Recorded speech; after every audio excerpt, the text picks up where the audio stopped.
Let's talk about some of the most notable free agent players who the GMs will be talking a lot about. Jose Reyes, Albert Pujols, and Prince Fielder. Good to have you back once again. I want to get back to Milwaukee because I know John and Joel over the next couple of days you'll be talking, spending a lot of quality times with those GMs. And I want to ask you, Joel, about Pujols and Fielder. One of the things I find interesting about this is normally the Yankees and Red Sox agents always try to engage them about players just to bump up a price, if nothing else. But they've got Adrian Gonzalez and Mark Teixeira. Yankees and Red Sox won't be involved with Pujols and Fielder.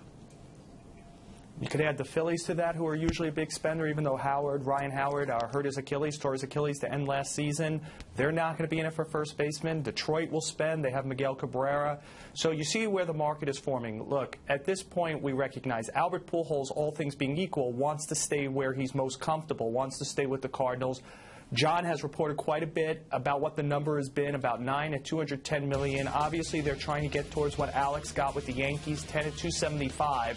And I think it's going to take somebody blowing the Cardinals out. They're going to have to get to that number and beat the Cardinal number for quite a bit to get Pujols to leave.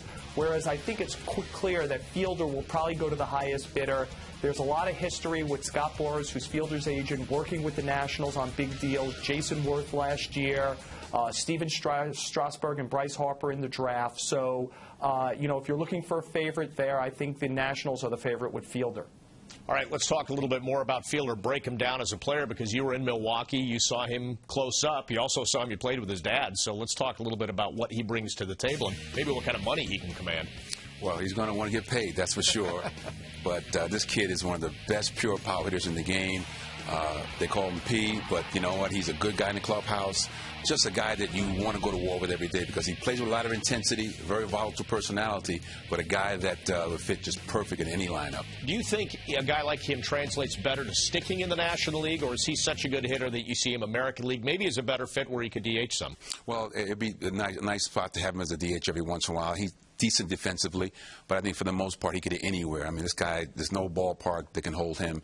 And for me, I see maybe later in his career, if he signed a multi-year deal, being more of a DH. All right, John, back to you and just your thoughts on the way things might shake out for Pujols and Fielder. Well, Pujols and Fielder, very interesting. It's going to take a while for both of these guys to sign. I think they're in competition with each other. I think the agents are in competition. That number, $210 million, is out there for the Cardinals with Pujols. He's going to beat that, try to beat that by a lot with someone else. Fielder's, as Joel said, is going to go to the highest bidder. I think Seattle's going to be in the mix. Texas, potentially. We saw they really didn't have a first base answer in the World Series. Washington's in play, Baltimore. There are a lot of potential teams, maybe even the Cubs for Fielder. So it's going to be very interesting to see who gets more. Pujols is one of the greatest players of all time, probably the greatest player over the last 20 years. But Fielder is 4 years younger than him, and he's been a little bit more agile around first base this year. I think Pujols had a little bit of an injury situation. So I think the age plays into it, and Fielder's willingness to play anywhere. So it's possible Fielder could get more. I don't think so. I think Pujols is going to get the most, but there's a lot of intrigue as to who's going to get more here. John, you've also reported that the now Miami Marlins have made at least preliminary offers to both Pujols and Jose Reyes. Are those legit? And if they're really looking at one of those guys, which guy are they looking at?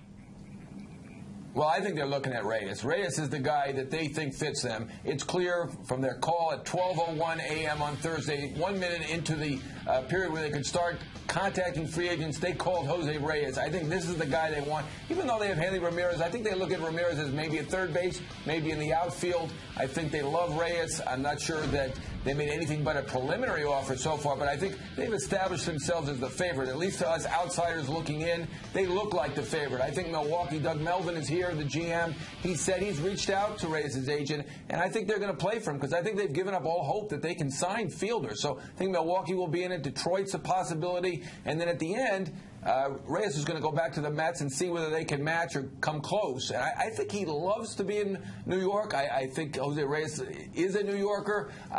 The question with him, of course, is the injuries. He played for Willie, played 700 plate appearances 4 years in a row when Willie was the manager, and he hasn't always been healthy at the other time. So it's going to be interesting to see what happens with Reyes. All right, so Willie, let me ask you about that because you've got to find a balance as somebody who needs to take a step back.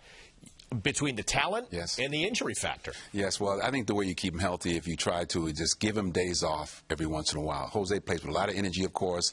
He plays high. He wants to go fast all the time, high energy. So I just feel like he's a guy you have to protect him from himself. So anyone would love to have this kid, and he gives you instant offense. He's an igniter. He's going to give you the energy you need to kickstart your offense.